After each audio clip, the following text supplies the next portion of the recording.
Someday Angeline by Sachar. Chapter 10. Fish.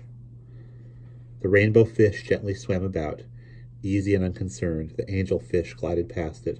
Watching them eased Angeline's mind at once. She didn't look at either Gary or Mr. Bone. She didn't think about what had just happened in Mrs. Hardlick's room, or even worse, what was going to happen. The angel fish drifted to a stop and faced Angeline head-on while it methodically breathed through its gills. "It's watching you too," said Gary, "just like you're watching it." Angeline breathed with her lungs as she stared at the fish. "I don't think it can see her," said Mr. Bone. "I think it just sees itself reflected in the glass." Gary and Mr. Bone watched Angeline watch the fish. They knew something was wrong. When she came in, she went right to the fish tanks without even saying hello. "I'll tell her about the aquarium, Mr. Bone," said Gary. "Yes," Mr. Bone began. "Well, they have," Gary interrupted her. "It's this gigantic building with nothing but fish tanks, full of fish from all over the world. Some of the tanks are as big as houses, with sharks and dolphins and whales." "No whales," said Mr. Bone. "No whales," said Gary, "but sharks and dolphins, right, Mr. Bone?" Mr. Bone nodded. "Mr. Bone says that some people think that dolphins are smarter than people," Gary added. "They are," said Angeline, her eyes still fixed on the fish. Mr. Bone laughed, not because she thought what Angeline had said was funny, but because she was startled by the matter-of-fact way she had said it. It was one of the things Angeline knew before she was born. Not all dolphins are smarter than all people, but some are smarter than some people.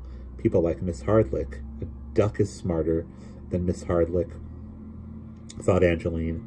"Tell her about the field trip," said Gary. "Well," began Mr. Bone. "Mr. Bone is taking our class on a field trip to the aquarium, and she said you can come too."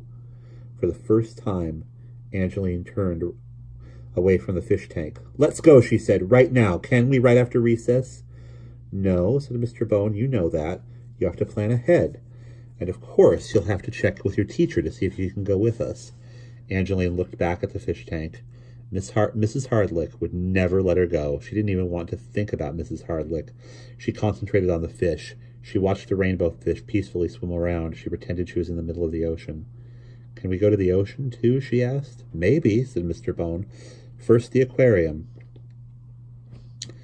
"Did you ask your father how come he's never taken you to the beach?" Gary asked. "He just won't," said Angeline. "I don't know why, but he won't. He won't even take me on his garbage truck." Mr. Bone turned her head away and looked peculiarly at Angeline. She wondered what the ocean had to do with a garbage truck. You know why you never get hungry at the beach?" Gary asked. "Why?" asked Angeline. "Because of all the sandwich there is." Angeline laughed. She thought it was the funniest joke she'd ever heard. But then her laughter suddenly stopped as she heard the bell ring. And that's the end of chapter 10.